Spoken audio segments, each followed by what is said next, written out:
The Whitmore Manor had never witnessed such pandemonium. 22 of Europe's most distinguished physicians crowded into a nursery worth more than entire villages. Their pristine lab coats swirled beneath Venetian glass fixtures as heart monitors shrieked and ventilators gasped. A surgical team from Oxford shouted at specialists airlifted from Stockholm, while a decorated professor of neonatal medicine pressed trembling fingers to her temples and whispered the words no one wanted acknowledged. "We're running out of time. Baby Sophia Whitmore, sole heir to a pharmaceutical dynasty worth £60 billion, lay dying. 70,000 pounds per hour in concentrated medical brilliance couldn't explain why her infant body had turned the shade of winter storms. Violet lips, ashen fingertips, peculiar lesions spreading across her torso like dark accusations. Every diagnostic returned inconclusive. Every intervention failed.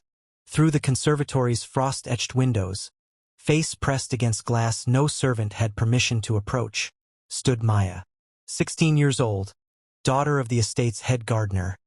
Wrapped in a threadbare jacket 4 winters past retirement and boots held together with determination and duct tape, she'd spent her existence as background noise on this property. The girl who moved along edges, who observed everything because visibility meant vulnerability. But now her eyes fixed on the orchid arrangement near the nursery window. The exotic bloom delivered 4 days ago, leaving a viscous amber residue on her father's pruning gloves. The same gloves he'd worn while adjusting the baby's cradle yesterday during routine maintenance. The specimen every genius in that room had passed 19 times without recognition. Maya's hands shook. She knew that flower. Her abuela, who'd healed half of their immigrant community with nothing but botanical knowledge and ancestral wisdom, had taught her to identify that petal configuration before she could write her name. Aconitum ferox, monkshood, angel of death. The physicians were preparing emergency surgery. The answer sat in a decorative vase wrapped in silk ribbon. Maya looked at the window, then at the security detail making rounds, then at her father's weathered face through the kitchen entrance. The man who'd warned her countless times. Stay invisible. Stay safe. Don't give them reasons. She thought about the consequences of being wrong. Then she thought about living with herself if she was right and did nothing. Maya pulled her jacket tight, took one breath that felt like her last as an invisible girl, and ran. Maya had mastered soundless movement by age 7. Not through instruction, through necessity. When you inhabited the groundskeeper's cottage at the periphery of a billionaire's domain, a cottage small enough to fit inside the Whitmore family's wine cellar, you learned that your presence was tolerated, never welcomed. You learned to move like morning mist, to exist as suggestion rather than fact, to compress yourself so completely that wealthy people gliding through their marble existence never had to acknowledge you breathed the same air. Her father, Ricardo, had maintained the Whitmore Gardens for 13 years. He'd started when Maya was 3, tending roses while pregnant socialites in designer gowns stepped around him like landscaping equipment. He'd worked through crushing migraines that left him dizzy, through a herniated disc that made every movement agony, through the slow death of every dream he'd carried from Guatemala. Also, Maya could have shelter and food and the possibility of something better. "We are fortunate," he'd tell her each evening, voice soft with exhaustion that might have been faith or might have been surrender. "Lord Whitmore provides this opportunity.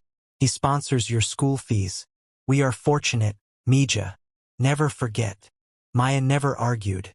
But she never forgot how the Whitmore children looked through her during chance encounters, as though she were constructed from air.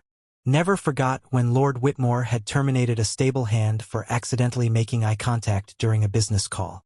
Never forgot the placard on the main house's service entrance. Staff must use rear access. Visible presence on primary grounds prohibited during family hours. Fortunate, right?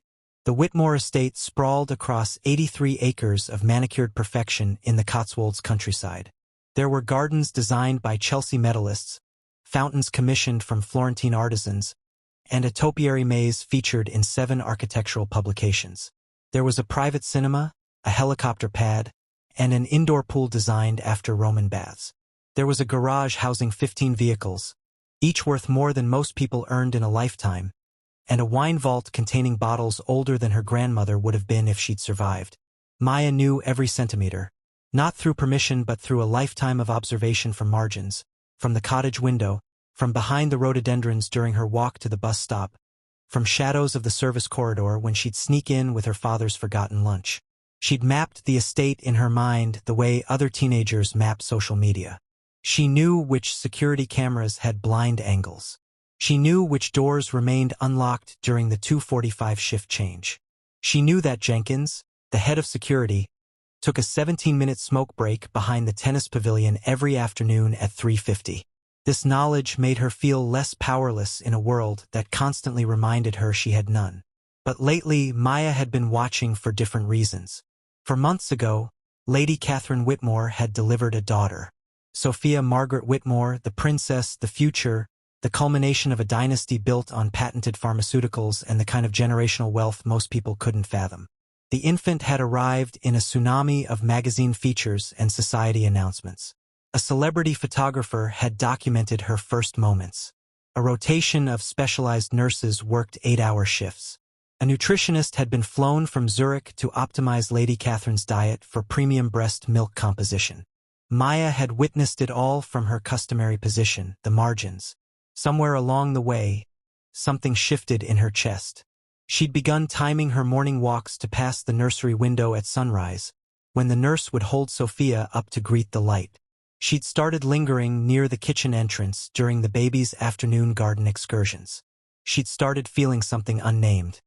A strange, aching tenderness for this tiny person who possessed everything Maya would never have, yet seemed so fragile, so utterly unaware of the golden crown she'd been born wearing. Perhaps because Sophia was innocent.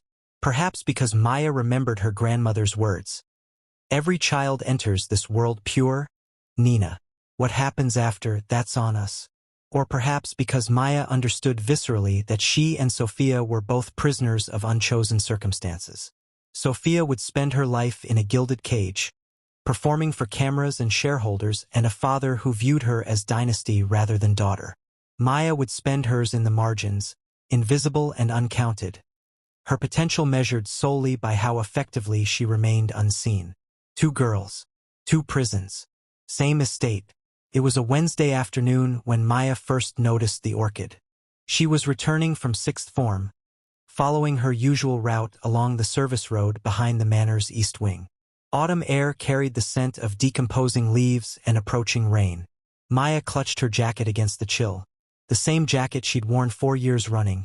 Fraying sleeves and broken zipper her father kept promising to repair but never found time for. A delivery lorry was parked near the service entrance. This wasn't unusual, the Whitmores received constant shipments. Everything from rare vintages to bespoke furniture to organic baby food air freight from New Zealand.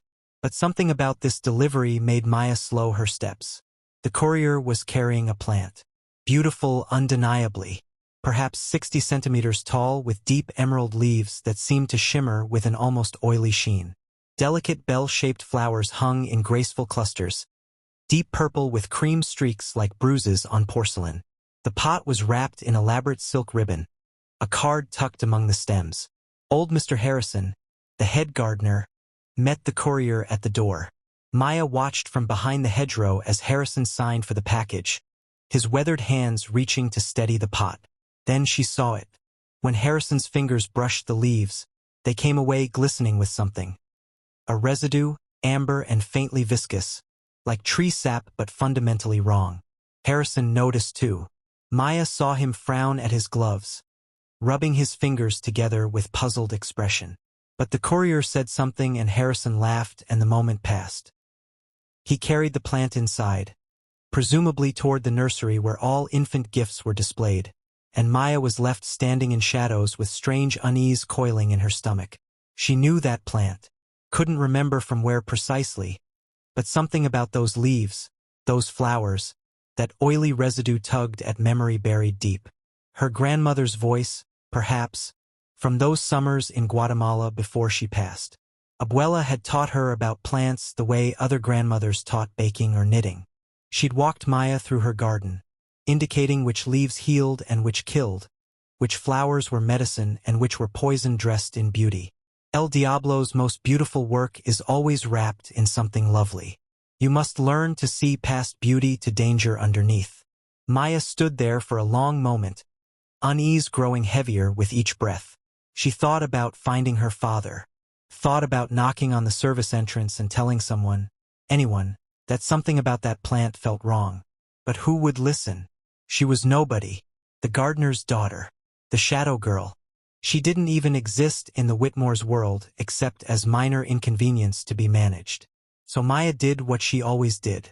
She swallowed her instincts, buried her unease, and walked back to the cottage to start her homework. For days later, she would realize that decision almost cost an infant her life.